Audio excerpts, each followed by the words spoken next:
আসসালামু আলাইকুম। আজকে একটি কার্যকারী গুরুত্বপূর্ণ ভিডিও নিয়ে আমি উপস্থিত হয়েছি। চেহেল কাপ কি? এটা কি কোরআন সুন্নাহ দ্বারা প্রমাণিত?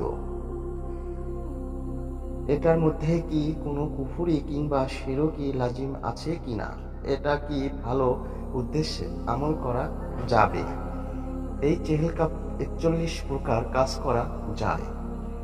কখন কোন সময় করতে হবে সম্পূর্ণ জানিয়ে দেওয়া হবে। ভারত, বাংলাদেশ, পাকিস্তান বহুল প্রচলিত এই চেহেল কাপ অনেক বুজুর্গ ব্যক্তির ঝাড়ফুঁক কারীর উপকারী মন্ত্র।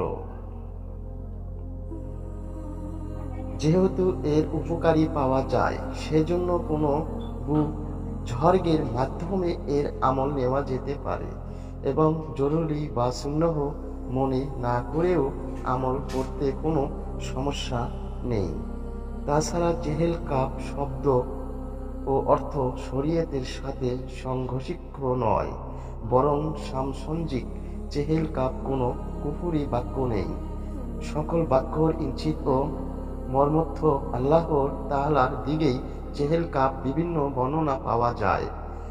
তন্ত্রমধ্যে এটি হলো এই: কাফা কা রাব্বুকা কামিয়াফিকা ওয়াকিফাতান কিকাফুহা কাকা মিনিন কানা মিন কালুকিন তাকিরু কাকারান কারিল কারিফি কাবদিন তাকি মুসাক শাকাতান কালুকলুকি লাকা কিন কাফা কামা বিকাফা কাফু কুরবাতাহু ইয়া কাউকাবান কানা ইয়া কাউকাবান হালাক।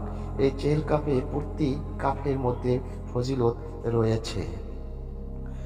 তোমার রব তোমার জন্য যথেষ্ট, তিনি তোমার রক্ষণাবেক্ষণ এবং প্রত্যেক ওই আগত মুসিবত ও পেরেশানি যা অপেক্ষমাণ, দুশমনের হামলার মতো যা হামলার জন্য প্রস্তুত থাকে, এবং ওই বিপদ আপদ থেকে যা মিলিত থাকে, যা খোলা মুশকিল এবং এমন সব কঠিন ও মারাত্মক ক্ষতিকারক বিপদ আপদ ও সজ্জিত লস্কর এবং উটের গোস্তর মতো শক্ত। হে আমার লালন পালনকারী রব, সমস্ত অপশক্তির মোকাবেলার আপনি যথেষ্ট। হে ওই আলৌকিক নক্ষত্র অন্তক যে উজ্জ্বল আকাশ তারার মতো তুমি সঠিক পথ পরিচালিত করো। আশা করি এই ধরনের ভিডিওগুলো আপনাদেরকে পেতে হলে সাথে থাকবেন। পরবর্তীতে আবার দেখা হবে।